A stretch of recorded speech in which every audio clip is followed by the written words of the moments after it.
You're listening to the expository preaching ministry of Kootenai Community Church, located in Kootenai, Idaho. We pray that Christ is exalted and your spirit is blessed by the teaching of God's Word. For more information about Kootenai Church, please visit us online at kootenaichurch.org.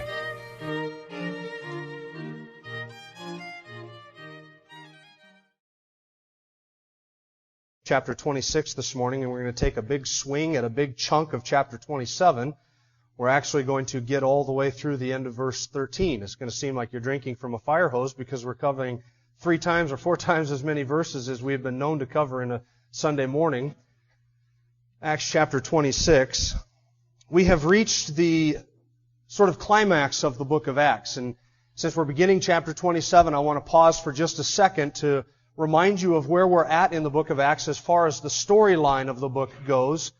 We have gone through Paul's defense to Agrippa, and the end of chapter 26 is sort of the zenith, the climax of the book. It is the intellectual, the theological, the apologetic zenith of the book. It's the high water mark, and from the beginning of chapter 27 down through the end of chapter 28, Luke is sort of bringing us in for a landing. You know how you fly on a commercial jet? Sometimes you get up to cruising altitude and then all of a sudden you can hear the tone of the engines change. And forgive me, some of you pilots who are here this morning, because I know we have a lot of them, but it's like you take the plane off of cruise control and you can feel yourself start to descend. You feel like you're going slower and the tone of the engines change, and you know then you're beginning your descent. If you ever fly from Spokane to Seattle, then you know you climb like the dickens and you get up there long enough to get a bag of peanuts, and then that tone comes in and you begin your descent into Seattle. That's what we're doing in chapters 27 and 28. We're kind of coming in for a landing in Rome.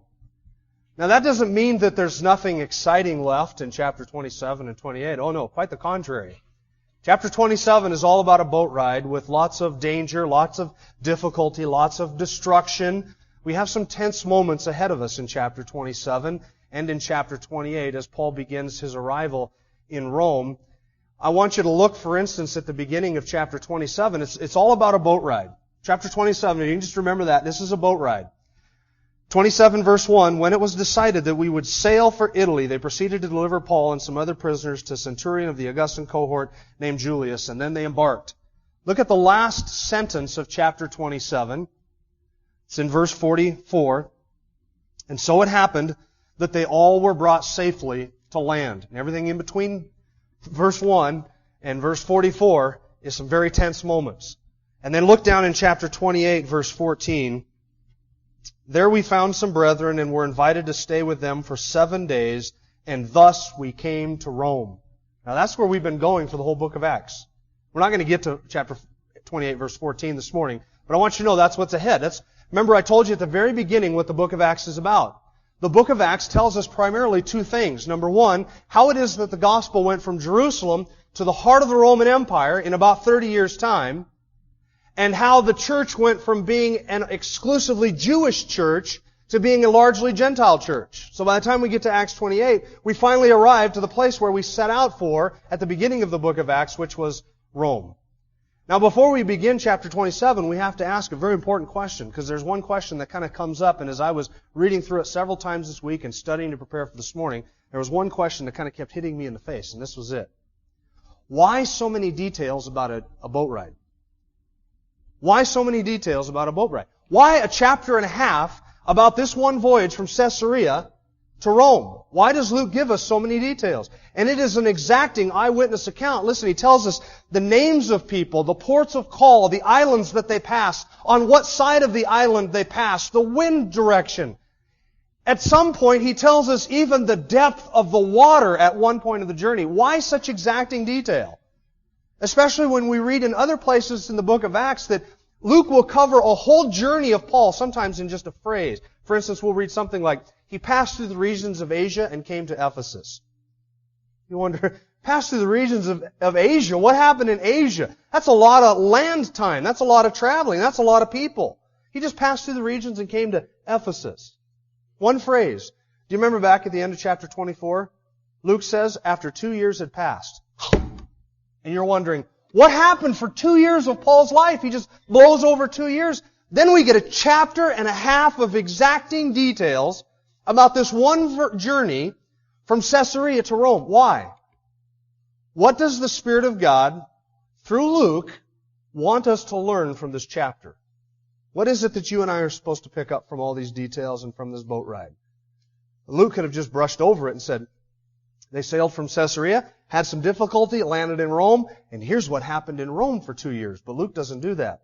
He gives us all the details of this one-way journey from Caesarea to Rome. Why all the details? Well, let me suggest 3 things that you're going to see in the next 3 or 4 weeks as we work our way through chapter 27. First of all, the Spirit of God wants us to realize how it is that Jesus' promise to Paul back in chapter 23, verse 11, came to be fulfilled. Do you remember what Jesus promised Paul back in chapter 23, verse 11? Don't fear, Paul, just as you have testified for me at Jerusalem, what? So you will also testify for me at Rome.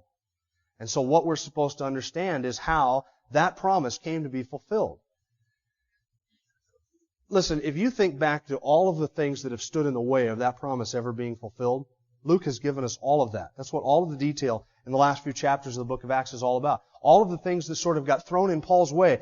And from a human perspective, from a worldly or earthly perspective, just judging it from the natural standpoint of any man reading this story and reading this account, you'd say, there's no chance that that promise would come to be fulfilled. Acts chapter 23, I mean, he got into Jerusalem, he was beaten by the crowd almost to death, rescued by Lysias, then the crowd got upset and he went into the barracks and Lysias almost scourged him. It was only his Roman citizenship that kept him from being scourged, but he would have been scourged and likely could have died from such a scourging. And after that, there was a plot on his life that his nephew foiled, and then they snuck him out of Jerusalem under the cover of night, and he goes to Caesarea, and there is a miscarriage of justice, and he sits and rots in a prison for 2 years waiting for his case to come up, and then Festus finally hears his case and tries to throw him under the bus for political reasons to the Jews, trying to get Paul just out of Jerusalem and probably would have been killed, and that didn't happen, and so then he has his trial heard before Agrippa, and he gets blown off, and nobody cares about him, and then they ship him off to Rome, and he gets on board the ship, and everything goes sideways. Nothing goes like it should go. He finally lands on the island of Malta, and he's bitten by a viper, and you would look at that all and say, what are the odds that this man would ever make it to Rome alive? Humanly speaking, the odds are nil. Listen, dirty little secret. Festus and Agrippa shipped him off to Rome at the worst shipping season of the year. The most dangerous time of the year.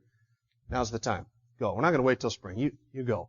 Get out of here. We want rid of you, rid of your case, and they ship him off onto the high sea, the most dangerous period of the year. Looking at it humanly, we would say there's no chance that that promise of Jesus in 23 verse 11 would ever come to pass. And Luke wants you to see, in spite of all of the difficulty, here's what you're going to learn.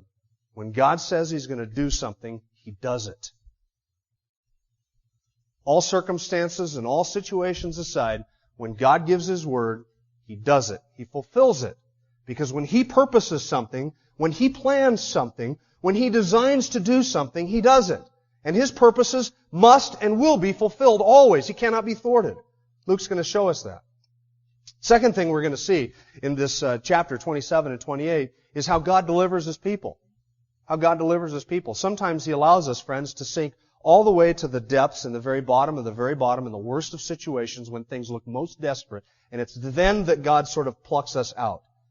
And we can see the hand of God orchestrating all of this to accomplish His purposes all the way through chapter 27. And then the third thing you're going to see is something about the character of Paul. Because listen, it is when things go sideways, it is when circumstances are bad, it is when things are at their worst, that's when you find out the true character of a man. You realize that? It's easy to keep the veneer up when things are going good, but when things begin to fall apart, that's when you see what people are really made of. That's when the true character begins to shine through. So here we get a glimpse at the character of the Apostle Paul during an extreme crisis. And you're going to see him shine like you would never have imagined, because it's brilliant what God shows us about this man in the midst of this crisis. So, the end of chapter 26, with that brief introduction, we'll look at it. The end of chapter 26, after Paul's address to Agrippa and all of the people present, verse 30 says, the king stood up, and the governor, and Bernice, and those who were sitting with them. That's the way you adjourned a trial. That was the equivalent of casting down a gavel in that time. When the king stood up and the people who were up at the front hearing the case, when they rose to their feet, that was it. No prosecution, no defense, no closing arguments. The trial is over. The defense is over. The ceremonies are done. And so Agrippa and Bernice and all of them stand up together, bringing the whole thing to a conclusion. Agrippa has just blown Paul off. Do you think you can convince me to become a Christian? Such a short period of time, just a few words. Think you can convince me? Festus called him crazy. Do you remember that from last week? Paul, you're nuts. You're insane for believing such idiocy. Why would you honestly believe that? And Agrippa is done with it. They're all done with it. They stand up. They've heard enough. They know he's crazy. They know he's probably delusional. And so they're done with the proceedings. And they stand up. Verse 31 says, "And when they had gone aside, they began talking to one another, saying, 'This man is not doing anything worthy of death or imprisonment.'" Now look, Festus might have thought Paul was crazy. Agrippa probably concurred with Festus's assessment and thought that Paul was a bit pushy because Paul was trying to sort of push him into a corner and make him make a decision. So Festus thought he was crazy, Agrippa thought he was pushy, but neither of them thought he was a criminal. This man's doing nothing worthy of death or imprisonment. And you realize that by the time we get to this point in the book of Acts, that is a matter of public record now. It was absolutely a laughing stock that he was still in chains. You understand that? You know why? Because when Lysias sent Paul from Jerusalem to Caesarea, he wrote the letter to Felix, and you remember what Lysias said? "I find nothing in him worthy of death or imprisonment." And then he gets there and he stands trial before Felix. Felix didn't punish him because he was innocent, and he knew that. Festus had a trial before Paul, or Paul had a trial before Festus. Festus didn't punish Paul because he knew Paul was innocent. That was a matter of public record. And now before Agrippa stands up and said he's done nothing worthy of death or imprisonment. He's an innocent man. Everybody's testified to that. Now you might ask, why in the world then do you not set him free? If you know he's innocent and everybody knows he's innocent, it's a matter of public record, no valid accusations have been brought against him, why don't you drop the chains and set him free? Verse 32. Agrippa said to Festus, "This man might have been set free if he had not appealed to Caesar." Now here's the irony of that statement. Who did Agrippa say that to? Festus. Whose fault was it that Paul appealed to Caesar in the first place? Festus. Do you remember what Festus, trying to do the Jews a favor, said, "Would you like to go up to Rome and stand trial on these charges?" Right? I'm going to push you under the bus for political expediency, get rid of you. And Paul said, "I'm standing before Caesar's tribunal where I ought to be tried. I'm a Roman citizen. I appeal to Caesar." And Festus said, "Then to Caesar you shall go." Now Agrippa says to Festus, if he hadn't appealed to Caesar, he might have been set free. Festus is thinking to himself, yeah, that's right. Yeah, if he hadn't appealed to Caesar, that was a stupid thing he did. It was his fault that Paul had appealed to Caesar to begin with. I found out in my studies this last week, this is kind of interesting. Legally, Agrippa and Festus could have set Paul free. They could have done that legally. By the letter of the law, because they knew he was innocent, because no valid charges had been brought, and all of that had been proved in court, even though Paul had appealed to Caesar, Festus and Agrippa could have set him free. Legally, they could have done that. But they didn't. And you know why? Because once a Roman citizen appealed to Caesar, it was now between Paul and Caesar. And for Agrippa and Festus to sort of insert their nose into Caesar's legal documents, legal cases, and set one of them free that had appealed to Caesar, that would have been seen as an insult to Caesar, who was Nero. And if you're Festus and you're Agrippa, you know one thing for sure. You do not make the Caesar mad. So even though they could have set Paul free, they're not going to touch that because that would be an offense to Caesar. And furthermore, they're happy to just kick him out of Caesarea, send him off to Rome, and get rid of his case once and for all because he has been an albatross ever since he got arrested in Jerusalem way back in chapter 21. Now, for the sake of convenience, as we begin chapter 27, I've divided it into two parts. Verses 1 to 8, the voyage begins with difficulty, and then verses 9 through 13, the voyage becomes dangerous. So let's look at verses 1 through 8. When it was decided that we would sail for Italy, they proceeded to deliver Paul and some other prisoners to a centurion of the Augustan cohort named Julius. And just a couple of notes here for a second. They wouldn't just send Paul off all by himself with a bunch of soldiers protecting him, just one prisoner. That would be a waste of taxpayers' dollars, and we all know how government hates to waste taxpayers' dollars. So they would keep the citizens and the prisoners in the city that they were being held with until they had a large group of prisoners to ship off with them all together. And then they would send them under guard of Roman troops off to Rome. So they're waiting there. That's why Paul's been in Caesarea this whole time, waiting for enough people to get together. They can ship off a bunch of prisoners with them. They turned Paul over to a centurion who was in charge of 100 troops. He had 100 troops at his disposal. A centurion of the Augustan cohort. The Augustan cohort was a way of designating which which group of troops the centurion Julius was in charge of. And the designation Augustus indicates that it was part of Caesar's regiment. So this was another way of saying Caesar's cohort. It's very possible, and even likely, some have suggested, historians, that Julius was one of Nero's bodyguard, kind of like his secret service, and that he had come down from Rome to Caesarea on special mission. He was returning back, and Festus saw it as an opportunity with those troops to send Paul and some other prisoners back to Rome as well. So he hands Paul over into the care of Julius, who was one of Caesar's top men. So these are highly trained, highly trusted men of integrity that Paul and the other prisoners are turned over to. Look at verse 2. And embarking in an Adramyttian ship. I've been struggling all week with how to pronounce that, and I don't think that any of you would like to be up here trying to pronounce that. It's an Adramyttian, whatever you want to call it, ship. And it got its name from the port that it sailed out of. Adramytt was the name of the port that it sailed out of. So Julius in Caesarea knows that, okay, here's a ship that's headed back along the coast of Asia. These were smaller ships. At this time of the year, they would sort of hug the coastline. They would go along the coast of Asia, staying close to the coast, sailing, even when it was difficult, but before all the sailing stopped. Now, I included in your notes for this week a little piece of paper. Did everybody get one of those? Got a little map on the back of it. So as we're going through this, you'll kind of be able to track the Apostle Paul and where he's at. So that might kind of be helpful for you to look at as we're going through the different journey, the different ports of the journey that he's taking. They get in an Adramyttian ship and head up the coast of Asia. And Luke says, we put out to sea accompanied by Aristarchus, a Macedonian of Thessalonica. Now there's a little tiny word in verse 1 of this chapter that appears in verse 1 that we haven't seen for a long time. Do you see what it is? It appears throughout the rest of the book. It's that little word, we. We haven't seen that since chapter 21. What does that indicate to us? Luke is with him. So it's Luke and Paul, and here we find out that they were joined by one other friend. His name was Aristarchus. Does that name sound familiar to you? Probably sounds familiar to you. Aristarchus does. If you remember back in Acts chapter 19, remember when they were in Ephesus and Demetrius the silversmith got the people riled up in a big fury over Paul and the lack of income from the temple idols, that everybody crowded into the theater and they began shouting out, "Great is Artemis of the Ephesians." And it says in Acts chapter 19 that they grabbed Aristarchus and Gaius, Paul's traveling companions, and they dragged them down into the middle of the theater. So here's Aristarchus. This is the one that was with Paul in Ephesus. He traveled back with Paul to Jerusalem and to Caesarea. He's probably been with Paul on and off for the last 2 years. The three of them are setting off sail for Rome. So you have Paul, you have Luke, and you have Aristarchus. Now my inquiring mind, since I'm a details guy, I like to ask questions like, where are Timothy and Titus and where are these other guys that we know traveled with Paul?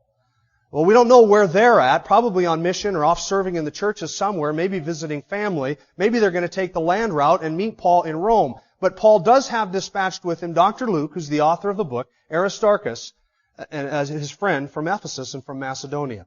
Now here's an interesting question. Why would they allow Paul's friends to travel with him? He's a prisoner of Rome. How does a prisoner warrant having his friends travel with him when he's on board the ship being guarded by soldiers? How does that happen? Well, some have suggested that Aristarchus and Luke were simply designated as Paul's slaves because in the Roman system, a Roman citizen, even though he was a prisoner and even though he was on his way to trial, he could take his slaves along with him. So some have suggested maybe Aristarchus and Luke simply were designated as slaves and they were allowed to travel with Paul. It's possible that Luke and Aristarchus both just bought travel fare on board the ship so that they could be with Paul. It's possible that Dr. Luke may have signed on as the ship's physician and got fare for free, which people did in those days.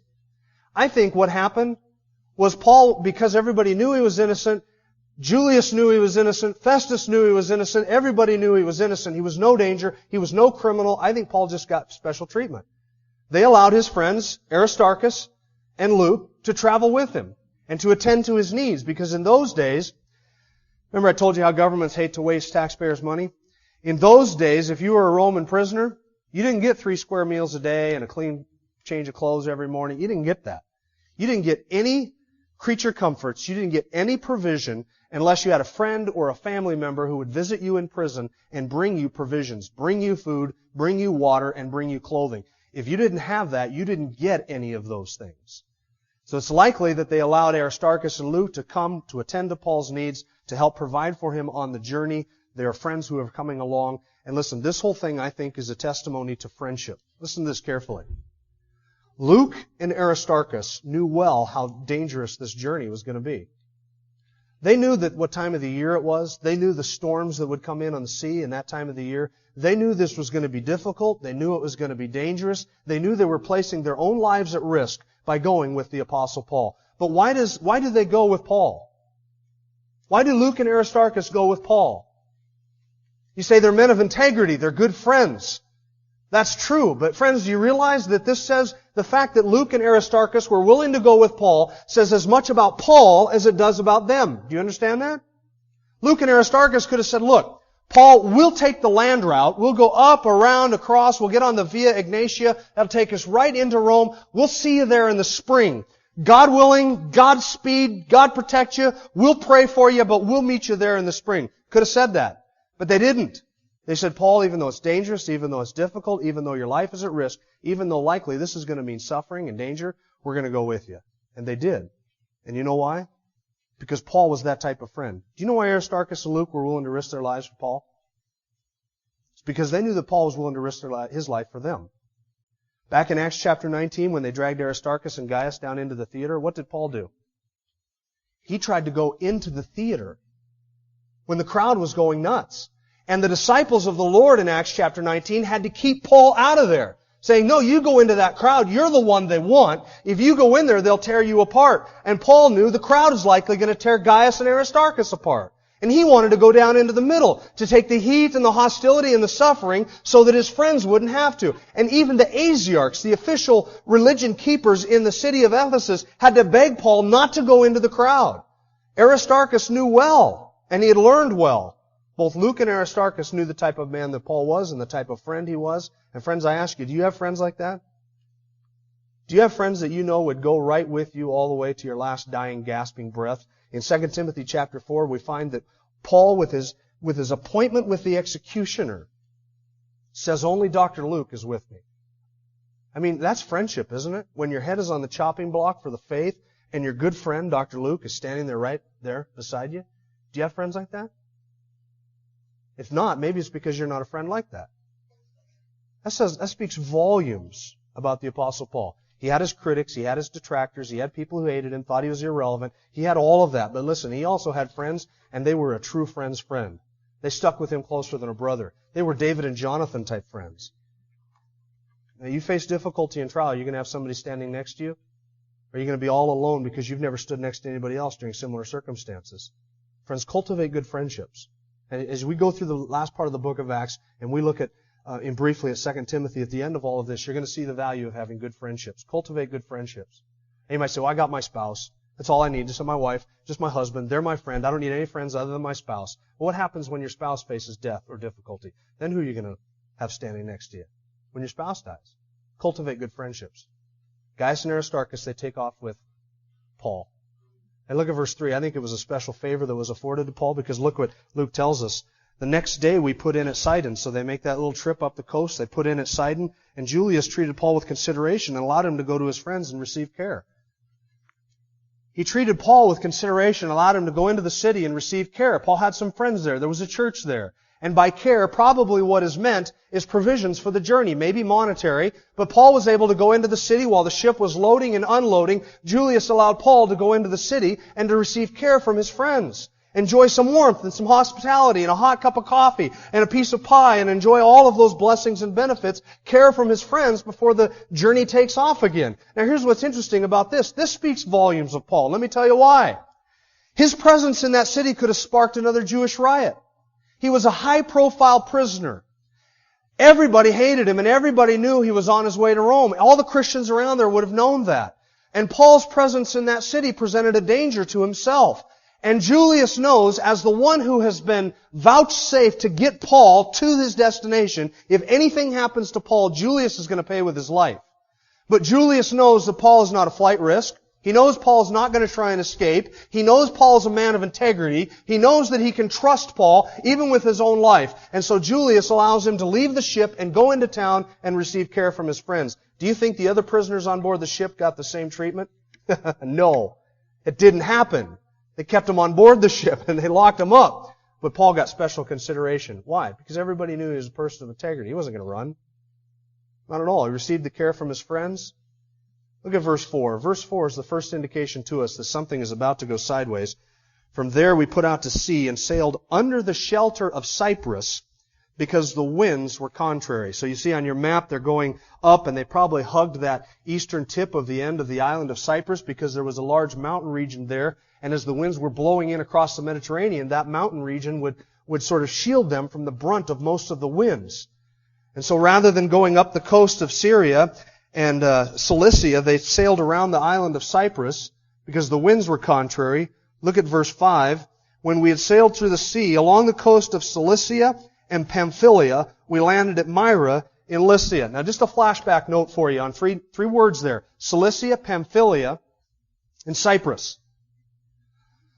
If you're the Apostle Paul and you're sailing along that route, you can look off to the starboard side. For you landlubbers, that's the right. You can look off to the starboard side and you can see the coast of Cilicia. That's Paul's stomping grounds. He can see the port that he had sailed out of many times because Tarsus is right on the shore there. That's Paul's home. That's his shoreline. He's familiar with all of that. That's home to Paul. And then you continue along, and on the left-hand side is the island of Cyprus. Do you remember what Cyprus was? Cyprus was where Paul and Barnabas first started their very first missionary journey. That's off to the port. For you landlubbers, that's the left-hand side. That's off to the port side. And they continued to sail along, and they passed the regions of Pamphylia. Paul was familiar with Pamphylia too, and you know why? On the first missionary journey after leaving Cyprus, they traveled across the sea to Pamphylia, and there they disembarked, and it was there that Paul and Barnabas alone, because that's where John Mark abandoned them, Paul and Barnabas alone had to climb up the mountain regions into the regions of Galatia. And it was on that first missionary journey, right after landing in Pamphylia, that Paul met Timothy on his first missionary journey. So I can almost imagine Paul saying to Luke, "Hey Luke, come here. Look, if you ever write a book someday about our journeys together and about our adventures together, I want you to know this is where I grew up. That's the port I sailed out of. This is my home turf. On the left here is Cyprus. That's where Barnabas and I first evangelized. And right over here in Pamphylia, you see the port over there with the dock? That's where John Mark abandoned me and turned tail and ran for home." And as Paul's traveling through all of that, I'd be thinking in the back of my mind, if I were Paul, am I ever going to see my home again? I'm off to Rome. And what's he planning on after Rome? If he's executed in Rome, well, obviously he's not going to see home again, but if he's set free in Rome, where is he going? He wants to go to Spain. So as he's sailing away, all of these regions that are home for him, this is the last Paul is ever going to see of these regions. And it was the last that he would ever see of those regions, as far as we know. Look at verse 7. We had sailed slowly for a good many days, so they're working their way along the southern tip of Asia Minor there. When we had sailed slowly for a good many days, and with difficulty had arrived off of Cnidus, since the wind did not permit us to go further. So you see where they arrive at Cnidus there? By the way, that's a cool name, isn't it? Cnidus? Maybe it's Cnidus, maybe it's Cnidus, it's C-N-I-D-U-S. I kind of wish that I'd been more aware of that name when I was naming my children, because I would have tried to push for one of them to be called Cnidus. Because that's just a cool name. Now some of you are thinking, Jim, your kids' names are weird enough.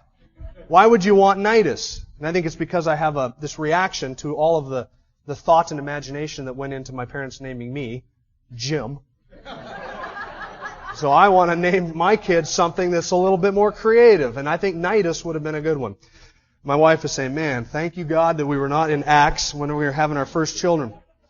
So when we arrived with difficulty, they arrived off of Cnidus, and the winds were contrary. Now listen, look at your map. They were aiming to go further west across the Aegean Sea over to Macedonia. That's the goal. They hug the coastline and they work their way along. They're wanting to work their way along all the way around and get over to Italy and land on Italy. That's the goal. But when they get to Cnidus and they're facing the Aegean Sea, the winds are so contrary, so difficult, Luke says, that they began to sail south and they went down to the island of Crete. Now why would they do that? Because Crete had a series of mountain ranges on it, and that would shield them from the wind that was coming up, that was contrary to where they wanted to go, that was pushing them the other direction. So they sailed down to the island of Crete, under the shelter of Crete, off Salome, and with difficulty, verse 8, sailing past it, we came to a place called Fair Havens, near which was the city of Lasea. Now, if you were to use one word to describe the journey so far, what would the word be? Difficult. Right? Start out in verse 4. Man, we sail for many days. They're plodding along. Maybe days, maybe weeks are gone by. Listen, from the point where they landed at Myra, where they changed ships, by the way. They changed ships at Myra. That's a little detail I forgot to leave out because I was so fascinated with the name Nidus. They changed ships at the city of Myra there, and they begin to travel south. And everything so far has been difficult with that little boat. When they get on the Alexandrian ship is a larger ship. Alexandrian ships, even by ancient standards, were enormous. They were 180 feet long. Now, this, I think, is 75 feet. This gymnasium is 75 feet this direction, or almost 80 feet from that wall to this wall. It's about 80 feet. So imagine 2.5 of these gymnasiums almost is what you have with one of these Alexandrian ships. An Alexandrian ship was one that sailed out of Alexandria, Egypt. See the little city down to the south there off the coast of Egypt? Egypt was the breadbasket of the Roman Empire. And they would take all the grain out of Egypt and they would ship it up to Rome. And during the good summer months, when the sailing was cool, they would just go straight across the sea right up to Rome. No problems. During the winter months, when things were more difficult, or during the dangerous months, in the late fall, they would sail up to Myra, and then they'd try and work their way west across the coast over to Italy. But they couldn't do that because the winds were contrary, and so the Lord directs the winds and the ship all the way down to the island of Crete. Now, there are 276 passengers aboard Paul's ship. It's an enormous ship, loaded with grain, loaded with people, loaded with prisoners. Some people got cabins on board the Alexandrian ships. Most people had to stay up on top of the deck for the whole journey. So keep that in mind as you read later on. They didn't have cabins. They didn't go down and turn on the cable television and say, well, it's not good enough to be up on board the deck, and I don't want to walk outside to the buffet line. It wasn't like that at all. They stayed up on top of the deck for the whole journey. So they get down, they sail around the coast of the island of Crete, and they finally make port at Fair Havens. Verse 8. One word to describe all of that? Difficult. And you get to Fair Havens and, man, you breathe a sigh of relief, huh? Man, we changed ships. We got off the one ship. We're on a bigger ship. Things were going good, but not good enough. And now we have a change of course, and we finally made it to Fair Havens. And now the winds are so difficult that they, with great difficulty, get to Fair Havens. Probably a couple of weeks, maybe 3 weeks of time have gone by. It took many days, Luke says, at one of those legs to reach that destination.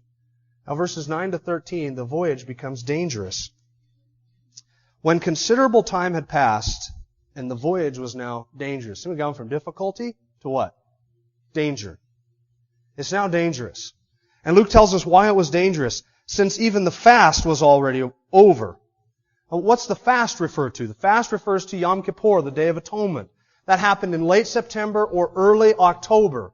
So what time of the year is this? This is fall. This is the beginning of the winter season.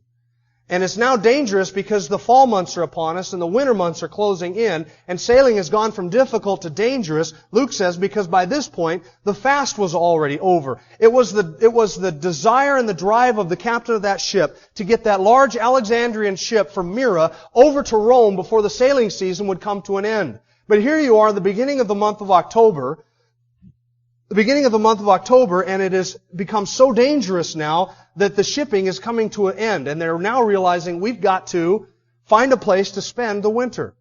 Between September and November, very little shipping was done, and only if the weather was permittable. From November to February, shipping stopped in the Middle East. Nobody did any of it. All the ships were off the sea for those months. Well, you realize now you're getting toward the end of the difficult season. You're getting right into the dangerous season because the winds are contrary and the storms are coming up, and now nothing is going right for them. So now they want to stay at Fair Havens. Well, at least one of them does. Look at verse 9. Verse 9. When considerable time has passed, so they're staying at Fair Havens, time is passing, time is passing, time is passing. What are they waiting for? They're waiting for the winds to be in their favor so that they continue the journey. But time is ticking away, right? Every day that passes, every day that comes up and the sun goes down and the winds are not favorable is another day of the sailing time that is lost. And considerable time is passing, and the voyage was now dangerous. Paul began to admonish them, verse 10, and he said to them, Men, I perceive that the voyage will certainly be with damage and great loss, not only of the cargo and the ship, but also of our lives. Now that's wise counsel, is it not?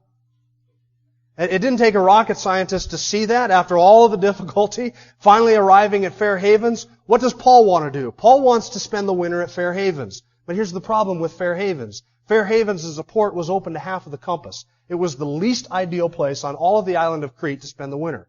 That was the only place they could get to. And when they harbored at Fair Havens, they realized this was the worst place to spend the winter. And Paul's saying, this is the place we ought to spend the winter. We need to stay here because I perceive that there's going to be damage and loss of life and loss of cargo and loss of the entire ship. But verse 11 says that the centurion, Julius, was more convinced or more persuaded by what was spoken by the pilot and the captain than he was by Paul. Now, Paul is no novice seaman. 2 Corinthians chapter 11 was written 2 years prior to these events, and in 2 Corinthians chapter 11, Paul says, I've been shipwrecked 3 times, and a day and a night I've spent in the deep. So how many times has he been shipwrecked? 3. He's no novice. He's been here before. He thinks, man, I see a pattern developing here, don't you? I see a pattern developing here. I've been on board the ship this many times. I've been shipwrecked 3 times. I know the weather. He knows the area. He grew up there. He knows what it's like. And Paul's saying it may be the least ideal place to spend the winter, but if we venture out from here, we're going to have loss of life. Now, is Paul concerned about his own life? Not, is he? Jesus said, you're going to Rome. But Paul knows that even though he's guaranteed to arrive in Rome, there's no promise that he's not going to have number 4 on his record for shipwrecks. And he doesn't want to be shipwrecked enough. That's kind of an inconvenience, don't you think? To be shipwrecked on your way to Rome? That's what he's trying to avoid. We need to stay put. But the centurion listens to the advice of the captain and the pilot, and what are they saying? Fair Havens is not an appropriate place to winter. If you look at verse 11, the centurion more persuaded by the pilot and the captain of the ship than what was being said by Paul, because the harbor was not suitable for wintering, and the majority reached a decision to put out to sea from there if somehow they could reach Phoenix, a harbor of Crete facing southwest and northwest, and spend the winter there. Paul says we need to stay. The pilot and the captain say, no, we need to go to the next port. There's another one, 40 miles up the coast, the port of Phoenix. The port of Phoenix had a harbor that faced northwest and a harbor that faced southwest. It was ideal. It was an ideal place to winter. You could kind of get in there, and it was the best place for the ships to spend the winter. Then the centurion listens to Paul's advice. I say we stay here. And then he has the captain and the pilot giving him advice. Now, if you're the centurion, which, by the way, since it was a Roman ship that was transporting Roman goods, they were under the employ of the Roman Empire. That makes Julius the highest-ranking official on board the ship. He can make a call either way, which is why Luke says Julius was persuaded by the pilot and the co-pilot, because Julius could have said, no, we're staying, or Julius could have said, we're going, and everybody had to obey his orders. Now, if you're Julius, whose advice are you going to go with? Whose advice are you going to go with? You say, I go with Paul. No, you wouldn't. You say that because you know how the story ends.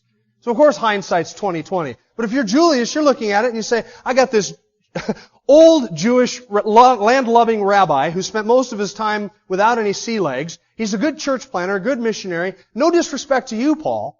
But I'm going to go with the pilot and the captain. They know the ship. They know the island. They know the ports. They know the weather patterns. They've done this before. They've been in similar situations. If you're on board a large airliner and you begin to experience some difficulty and one of your engines cuts out and you get some yuppie businessman in first class who flies all the time and he's sitting there giving advice to the captain and the co-pilot, and then you got the captain and the co-pilot giving their advice and saying what it is that they want to do, whose counsel are you going to go with?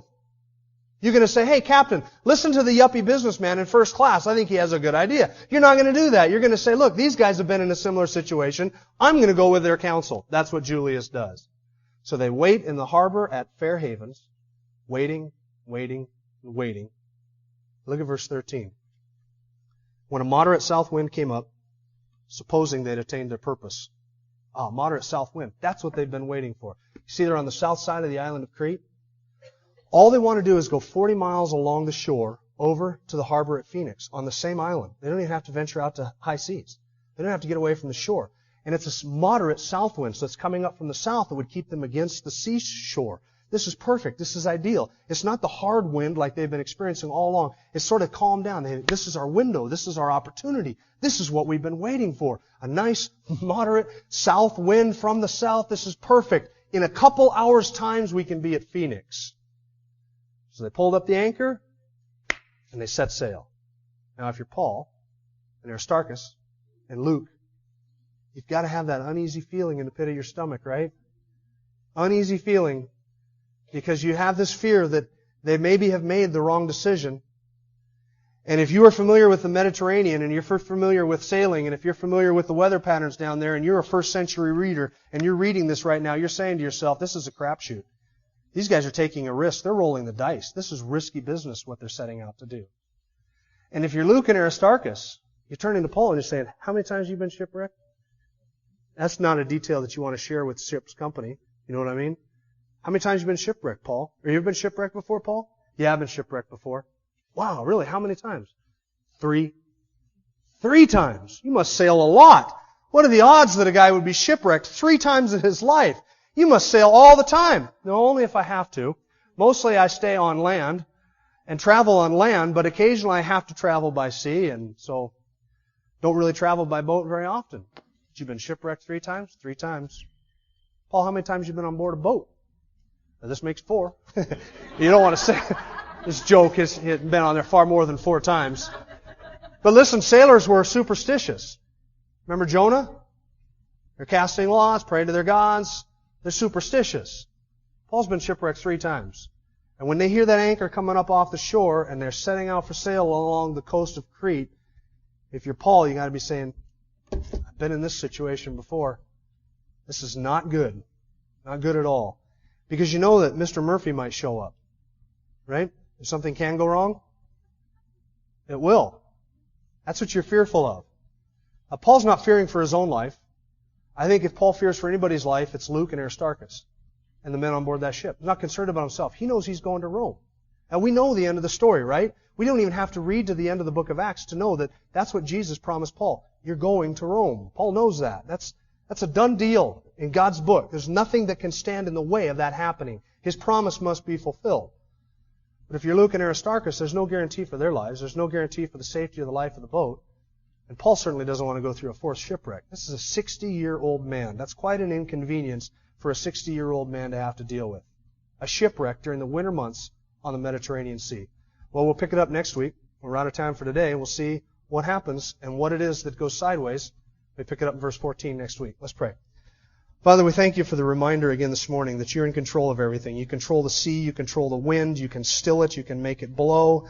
There is no element, there is no atom, there is no molecule that is outside of your sovereign hand.